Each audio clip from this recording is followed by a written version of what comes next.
Reading. We are so happy you joined us tonight to learn about one of the 5 essential components of reading instruction. Tonight it is comprehension. I am Janet Pedrazi and I'm the Director of Academic Content here at Lex Portal, and I've also been a public school teacher for over 23 years. If you are not familiar with Lex Portal and you haven't joined us yet in the series, we are a 3-minute reading assessment that uses eye tracking and AI to determine a child's reading ability. Uniquely, with the power of eye tracking, we can even report on silent reading fluency. So it is our mission here at Lex Portal to support parents and teachers in reading instruction with materials, resources, and tips. We offer many free tools and trainings and instructional videos that you can access on our website, Instagram, Facebook page, YouTube, Pinterest. So please be sure to stop by our social media platforms to access those free resources. Before we get started, we're just going to touch on a few housekeeping items. We have muted the participants for clear audio purposes. Please put your questions in the Q&A and they will be addressed there, or they'll be saved for the end of the presentation for the Q&A portion. We will also be sending you a link to our recording of this webinar. It will also be available on our website. At the end, there will be contact information on the final slide. So please feel free to reach out if you'd like to learn a little bit more about Lex Portal or about any of our instructional resources. Let's get started. I'm going to turn off my camera.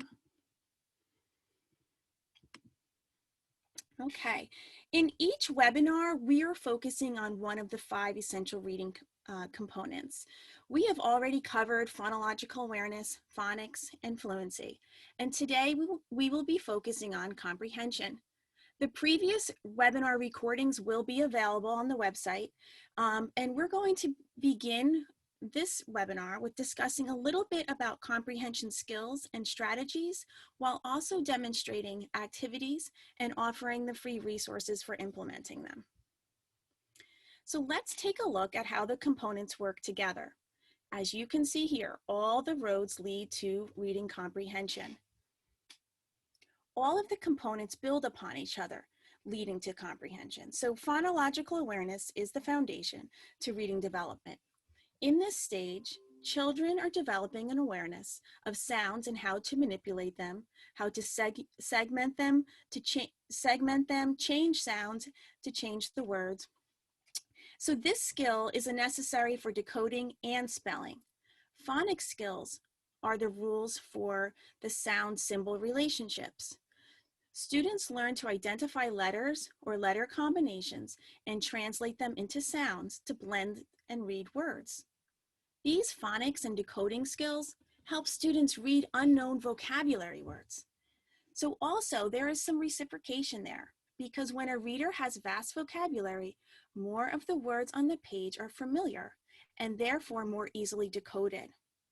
The development of phonics and vocabulary skills leads to fluency. So children must be reading fluently to establish meaning from a text. Fluency facilitates comprehension. In order to be fluent and comprehend text, readers need a strong, steady foundation in all of those other components.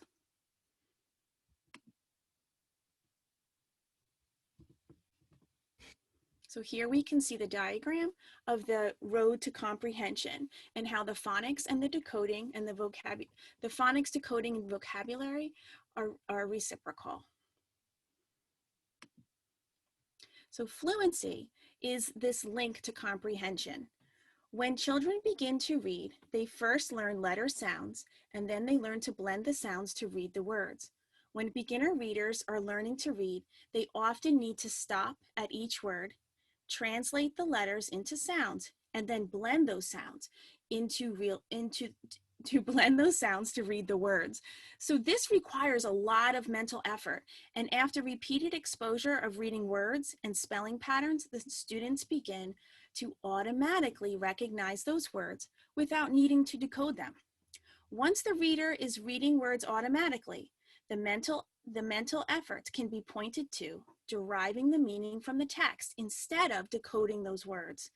While fluency paves the road to comprehension, it does require additional comprehension thinking habits to deeply understand the text.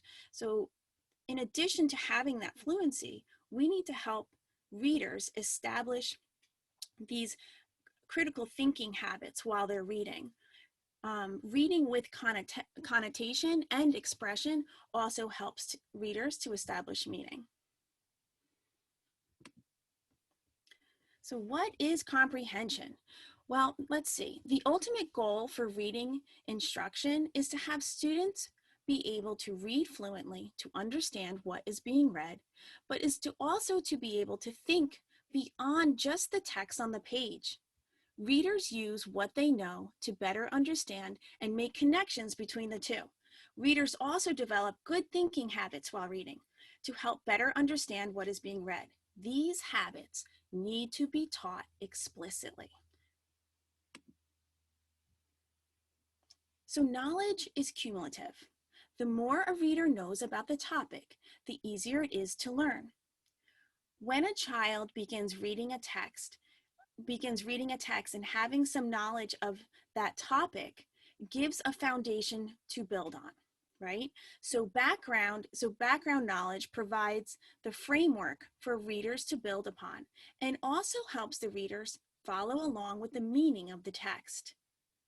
Background knowledge also includes vocabulary, knowing the meaning of words, having a large vocabulary bank. Think about the word current, right? So current means something that is happening in the present. It's current. But if you're reading about how a circuit works, the current is the flow of electricity. Having good knowledge or not having good knowledge of that word would affect how well the reader comprehends that text. So readers must bring some background knowledge of the topic that they're reading to comprehend what they're reading adequately. Making connections. So making connections is when a reader is able to attach previous knowledge or experiences to a text. When reading a story about, like, let's say, a loss of a pet, a student who has experienced that directly can make that connection and think more deeply and understand at a different level than a reader who has never owned a pet. Students also make connections between the information that they are reading and then the information that they already have to build the knowledge and understanding. If the reader understands what the basic needs are of a bird and how a bird behaves in order to survive, well, then when reading about a squirrel's needs to survive, that reader will already have a foundation of what it means to survive and basic needs, creating a deeper understanding of living things and survival. Well, how do we improve comprehension in our readers?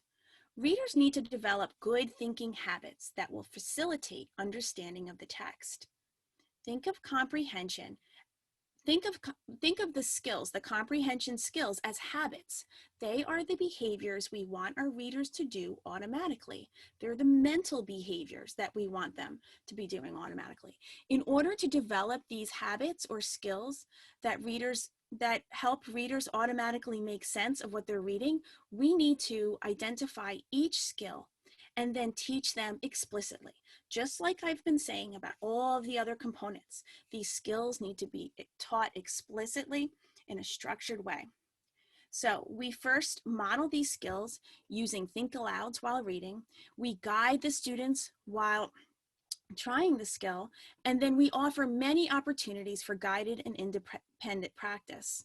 We teach each skill using different strategies, and often teachers confuse comprehension skills and strategies.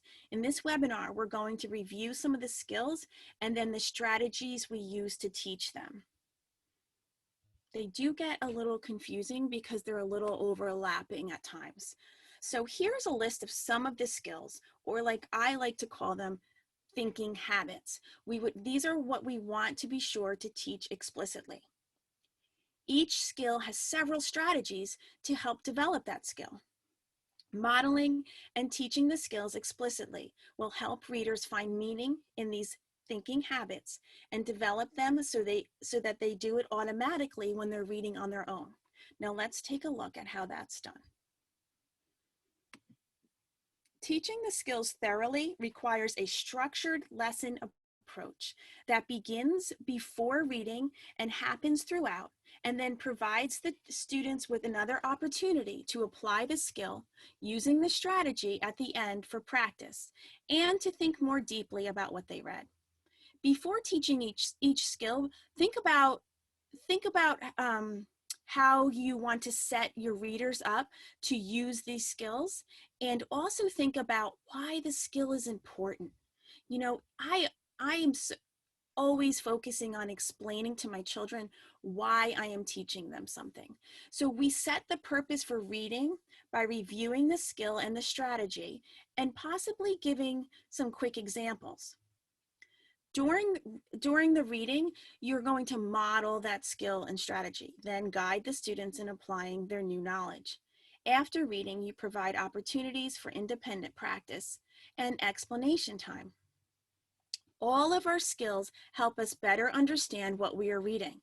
So if you are going to teach a skill, say on cause and effect, you might begin by giving some examples, some cause and effect examples. I always use the tortoise and the hare. I think it's a story that most children remember. So I might say, why did the hare lose the race? What was the cause? What was the effect? So then while I'm reading the text, and I'll engage the students by offering several cause and effect, and not necessarily literacy based. And then while I'm reading, I'll stop at certain events. And first I will model identifying the cause and effect in the text.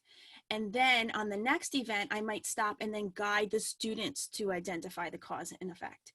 Afterwards, I would model how to fill in the graphic organizer or a flow chart for cause and effect. And you can do that in two different ways. Sometimes I do it during instruction. I will stop during a close read to fill in a graphic organizer, or sometimes I wait till the end. Later on, I would have them use that. Well, I'll have them do it independently, and then I would have them use that graphic organizer as a tool to complete a journal prompt. So we're going to break this down a little more. Let's see. As I said earlier, like the background knowledge is the foundation used to make sense of what is being read and to also build cumulative knowledge. One way to do that is to engage in discussions about the topic or the title to get the readers thinking and bringing their current understandings to the surface. So this skill is activating prior knowledge, right? So using graphic organizers in one way is one way to help students organize that information, and it also creates a visual for better understanding. So KWL charts are a great tool to help students see the evidence of their learning. This makes all of our efforts in teaching comprehension skills more meaningful and worthy of engagement for the students. So Lex Portal has a free comprehension guide that includes activities and tools like this KWL chart to support your instruction. You can find those instructional resources in our website under Lex Sources. Now, KWL charts are not a new idea, and most of you have probably used them, or you've probably seen them, but I wanted to take a minute to revisit them and discuss the importance of these charts and why they're so meaningful and effective. Okay, so students begin by brainstorming for what they already know about the topic. This activates that prior knowledge, and it also gets them anticipating what they will be reading. This also evokes collaboration in that brainstorming process, and that fosters engagement and interest. It establishes that sense of ownership as each student is able to bring something to the experience. Once they create and record a list of things they already know about the topic, then they create a list of things they are wondering. What do they not know about this topic, or what do they hope to learn? So creating these wonder questions sets that purpose for reading. Students will read to learn more while they're looking for those key phrases or content that will help them answer the wonder questions. Having these wonder questions helps to anchor their learning and keep a focus. The KWL charts help students think about what they are learning and how they are learning it. Let's take a look at the next skill. This skill is retelling. So why is retelling an important skill? This is one of the first comprehension skills we teach and model. Retelling a story encourages students to think carefully about sequence and details. These are early thinking habits we need to establish before moving on to more complex thinking habits or complex comprehension skills. Before reading, set the purpose and highlight the skill you are targeting. When teaching retelling, discuss the title and the cover and explain that you are going to pay attention to the sequence of events to better understand the story. Also, begin to identify the elements such as the setting and the characters to discuss how they are a crucial piece of the story retell. Then, as you read, stop and do think alouds. For example, oh, so the family bought supplies at the craft store and now they're headed home with them. I wonder what they will do next. I wonder what they're going to make. So after reading, the students can then help retell the story as they fill in a story map. Often I will do one with the class, then on the next story, and so they get used to, they saw how to do it. Then on the next story, I will guide them and have the students do either with a partner or on their own. And I always model how to use those graphic organizers though first in a whole group. So after using a graphic organizer, it is good practice to have the students use those graphic organizers as tools to retell the story to a partner, or if you do some kind of author share, or they can stand up in front of the class or go visit the principal to do a retell. But it's nice for them to have that tool and that visual to help guide them. So let's take a look at some of the ways we can do that. There are several kinds of story maps. So one of these is included also in the Lex Portal, the free comprehension guide that is available on our website. So take a look, there are different maps and they come in a variety of styles with a variety of details. Here are two very different maps. And then I wanted to share with you another way you can do a story map. This is one of my favorite because the children really love it, and then they really love to take this way of doing a story map and then extend it further. So I'm just going to share this video. Statements. Now, after creating the characters, Ben and I went ahead and created the setting. This is a multi-day project. I would do this over a couple of days, creating the characters on one day and then the setting on the other.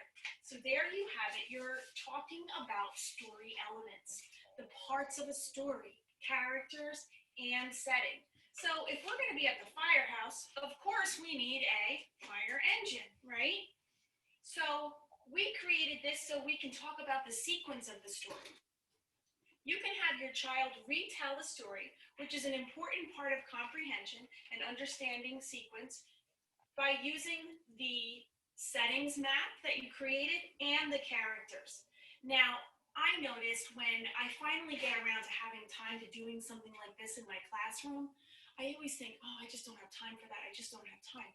But then when I do, it keeps them busy for the longest time. And it is such a meaningful activity because they love it, and they're talking about the story, they're comprehending the story, they're retelling the story, they're using sequence words, which is important in their writing later on, right? So here we have the setting. We can talk about the beginning. Where did the story start off with George? Where? At the fire station. With who? The fireman. Right, and the fireman was giving them a tour because they're on a class trip, and you can go through the story. They hop on the fire engine comprehension, Chief, and then we go because there's a fire, right?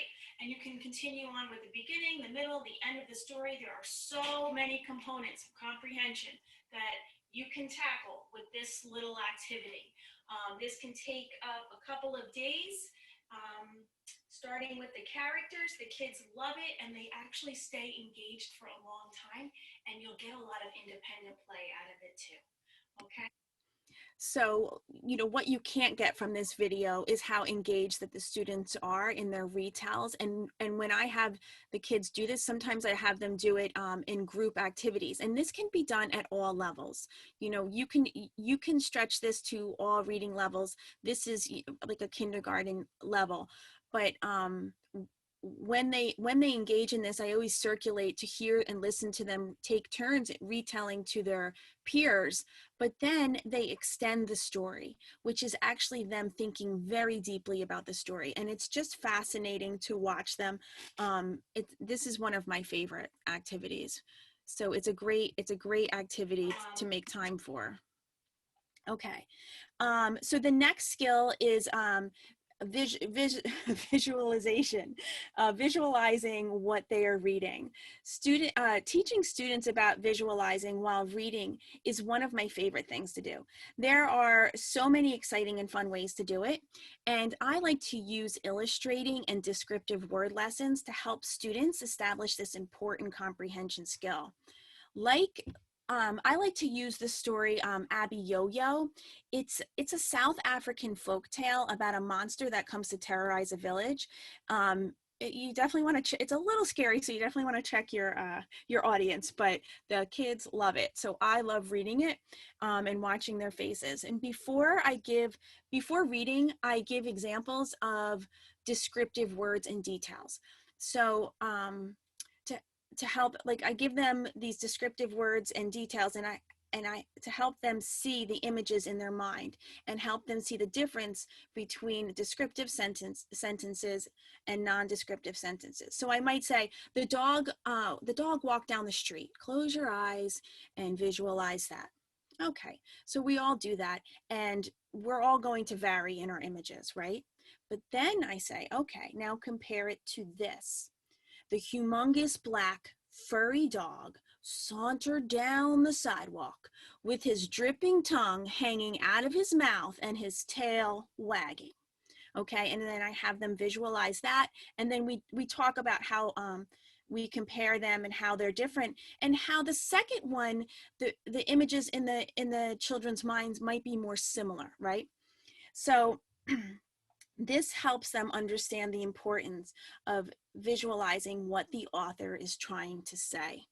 So then I will read a part of this text, offering no images. I'll just read the text. And I reread the part where the author describes the monster. And he describes it as this: he's as tall as a house.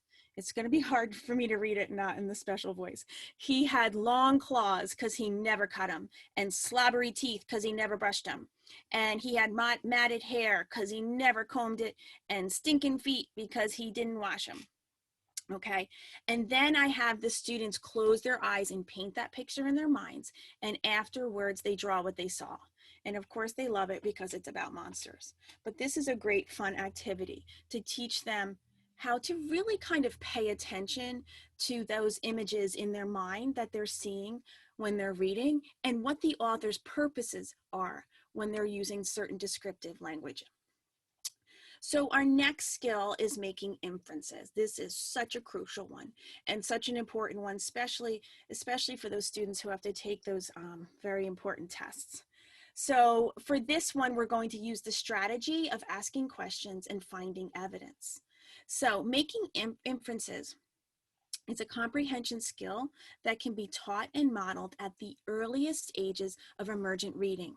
Simply asking how a character feels and how they know how he feels is making an inference. When readers are making inferences, they are using information that they already know, and then information from the text to draw a conclusion.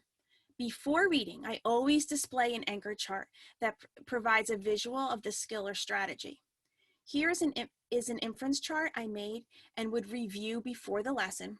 And then during the lesson, I would model making an inference by stopping and drawing a conclusion and then citing evidence. And I'm always referring back to that anchor chart.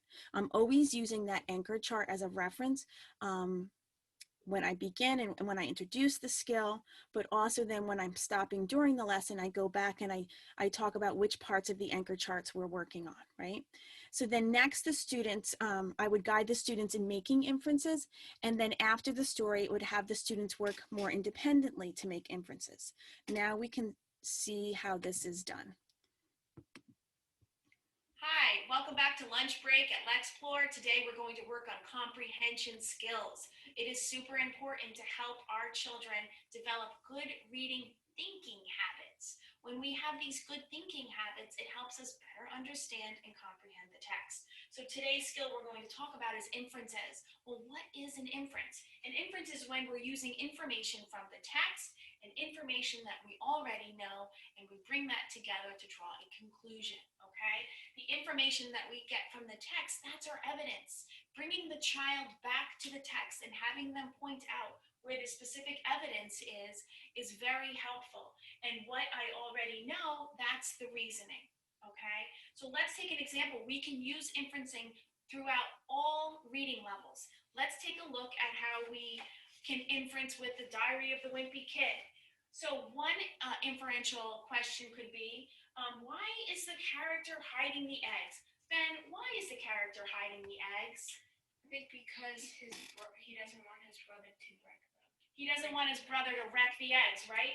Where's the evidence? How do you know that's the reason? On page 104 at the bottom, it says, whenever I have something new, Manny finds a way to get it and wreck it. So there's the evidence in the text, but what's the reason? Ben, how do you feel when somebody wrecks your things? I feel very mad and angry. So that would be a reason, right, to then hide the eggs, okay? So it's also a good habit to have your child make little notes on Post-it notes to put in there, so you can have them make inferences and cite the evidence by writing where they find it in the book, where they find. Okay, so Hi, welcome back to lunch break. I'm going to stop it there because we're running a little short on time, but you can watch that entire video and other reading tips in our Lunch with Lex Portal series on our website. And then I just go on to explain how that can also be applied with like a picture book for younger readers. The next skill is prediction. So making predictions is a great way to engage readers and activate that prior knowledge before reading a text. So students, when making predictions, are required to use information they already know. They can use the title, the author, and the cover information on the text to make predictions before they even start reading. But most students know what predictions are, but have they applied that skill to a text? Just like all the other skills, this skill should be taught explicitly and thoroughly with that gradual release method before reading, during reading, and discussions after. Graphic organizers are always a great strategy to use to teach a comprehension skill like predictions, because it organizes that information and gives it to them in a visual way. So students would, for this one, they would write their predictions, and then they would stop to review their predictions while they were reading to determine if they're correct. The third column gives the students a spot to write the correction. So using this tool sets the purpose for reading and also helps to establish the thinking habit of predicting. So this tool is a great one to use with like a partner share activity, I think, or even independent as well. This one is also available in our free comprehension reading guide. So let's move to asking questions. Asking questions is a skill we want our readers to do automatically. It is one of the most important good reader habits. So we need to teach them how to do that. Good readers ask themselves questions about what they are reading. Knowing how and when to ask questions is a skill. We can ask specific kinds of questions to develop other skills. So for example, we just watched a video on inferences. If you want your reader to make inferences, then you would need to ask a specific kind of question, right? So like, how does a character feel? Or how do I know why the character feels that way, and where in the text is the evidence. Okay, so let's look at theme questions versus main ideas. You want to be very intentional with your questioning to be sure that your questions your question asking is aligned with the skill you are targeting. Students are very often get confused about theme and main idea. So to understand theme, there are certain types of questions you can ask yourself to lead yourself to that answer. Teaching students to ask the right questions helps them to better understand the task, the skill, and the text. So when teaching students to differentiate between theme and main idea, I may say, what questions do I need to ask myself? So eventually the student should be able to recall these questions to identify theme or main idea. If you don't have access to specific skill questions, just Google them, because I always Google comprehension questions of different kinds when I'm lesson planning to be sure I'm covering each skill very deeply. So here you see the examples of the questions that the students might ask themselves if they're trying to determine the theme, and then the questions that they might ask themselves if they're trying to determine the main idea. So then there's the question and answer relationship. So teaching the students the question and answer relationship also guides them in knowing the right questions to ask themselves and align their questions with a targeted skill. And also teaching them this relationship helps them with their writing. So they will better know how to answer questions and where to find the information. So let's take a look at the types of questions there are. Right there questions are literal questions and can be found right there in the text. And then the think and search are found by taking information from different parts of the text and gathering it together to make meaning. Author and you questions are asking the students to take information from the text and then relate it to one of their own experiences. On your own questions just require the students to use their own background knowledge and does not require them to read the text. So when teaching these types of questions, it is best to have an anchor chart. The anchor chart is there to refer to during your instruction, but also to provide that visual support for the students when they're working independently. So let's take a quick look at some of these examples. So here are the right there questions. Those are the most simple and easily identifiable for students. Students know they can go directly to the text for that answer. These are some of the questions you want your students to ask themselves when locating details in a text, identifying story structure, or even naming events. When teaching the question and answer relationship, have the questions be prepared before the lesson and teach how to find the answers by modeling. So you would ask a question and ask the students to identify what kind of question is it, and then work through how to find the answer, right? So here we have the think and search. These questions require students to think a little bit more deeply. They have to go into different areas of the text and pull the information together. Then these questions would include like summarizing, and these questions would include summarizing, which requires the students to take all of the information and break it down into the most meaningful parts. Also, skills like cause and effect or comparing and contrasting are also think and search questions. You want to be sure your students can identify the questions as think and search so that they know that then they know they need to put their nose in that book to find the answer. These also should be modeled and taught directly, then guided, and then independent practice. Okay, so then there's the author and you questions, and these require the students to use what they already know combined with the author's clues to formulate an answer. Here is where the inferences come in. Readers need to make connections with what they're reading.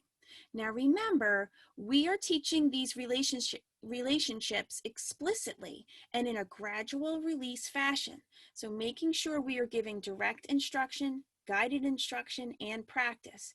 We do this because we want our students to be able to identify what the question is asking to successfully answer it, But we also want the students to ask themselves these kinds of questions, to think more deeply about what they're reading. And that goes back to my habit forming, right? We want them to be asking themselves these questions, not just to be answering the teacher's question, right? So on my own questions require the students to have some background knowledge of the topic, but it's not necessary for them to use information from the text to know the answer. These kinds of questions are another way to make connections and think more deeply. For example, if the text tells a story about a rock star that makes some bad choices under pressure, and on my own kind of question might be, what do you think the disadvantages are of being famous? The student would know some famous people from social media or TV, and then they would think about, sometimes they would know, maybe they would know sometimes how they behave, or they've heard stories about famous people.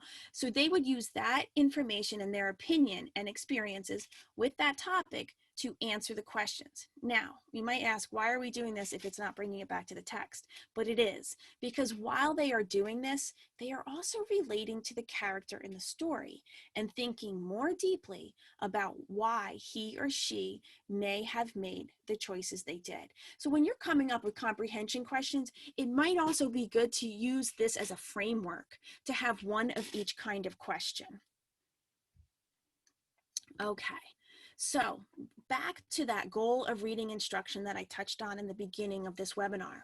The ultimate goal of reading instruction is to get our readers in a good place where they are reading silently, they're reading at a good pace, and they're understanding what they're reading, and hopefully really enjoying it as well.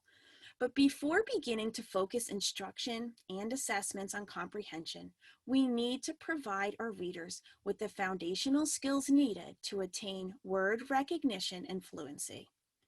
If a student is struggling to answer comprehension questions, it is important to take inventory of those foundational skills. You know, I think this is where we struggle a lot, because sometimes we go right to the comprehension instruction.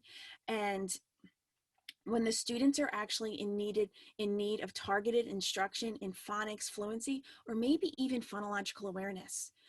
So they're not there yet, you know, so we need to be sure that we check those areas first.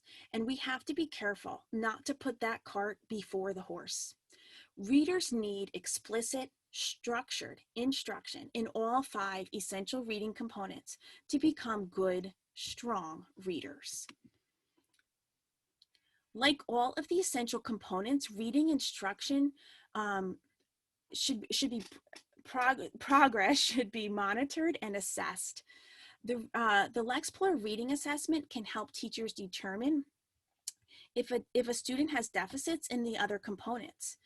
Let's take a look at the silent reading. This is a silent reading recording.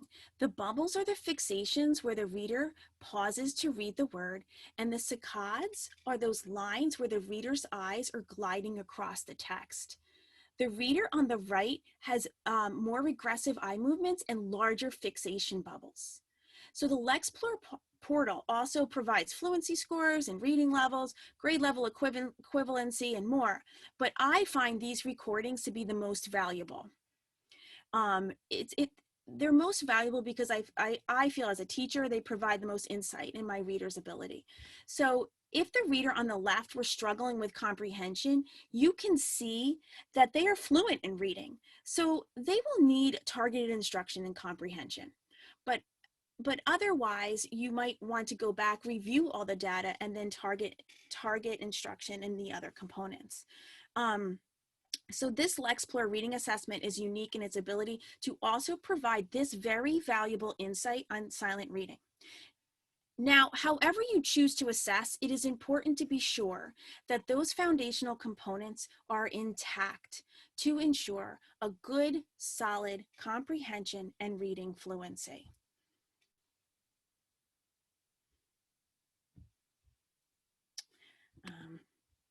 So let's take a look. We have many free downloadable resources available to you on our website.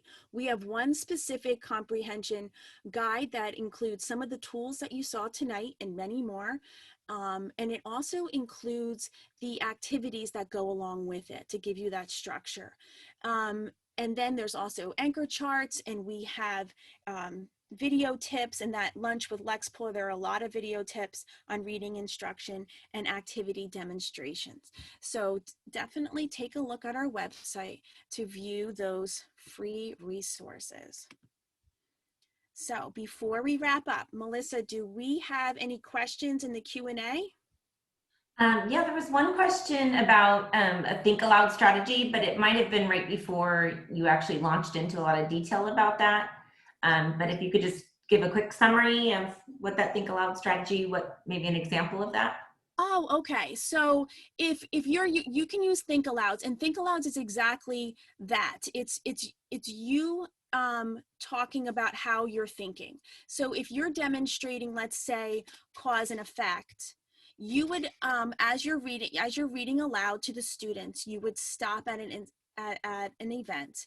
So what caused the hare to take a nap? If we're talking about the tortoise and a hare, right? So I would just pretend that I'm thinking, and I would just talk through my thoughts. So I would say, I wonder what caused the rabbit to take a nap. Perhaps he was tired, or perhaps he was overconfident, right? So I would think through, I would just verbalize my thinking as I go through. So like as a retell, if I'm doing retell, I would think through, I wonder what's going to happen next. I just say out loud what my thoughts are, because that's what we want our students to do.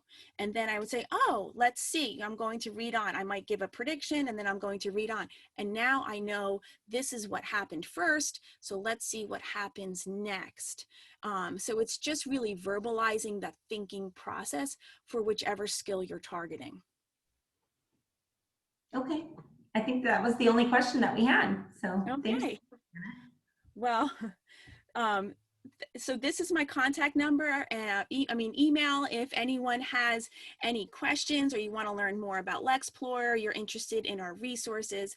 Thank you all so much for attending today. We hope you'll join us tomorrow for our final Clear View of Reading vocabulary webinar. And please be sure to head over to our website for those, check out those free resources, and check us out on social media as well. Thank you so much, everyone. Thank you, Melissa, and have a wonderful day, and hope to see you tomorrow.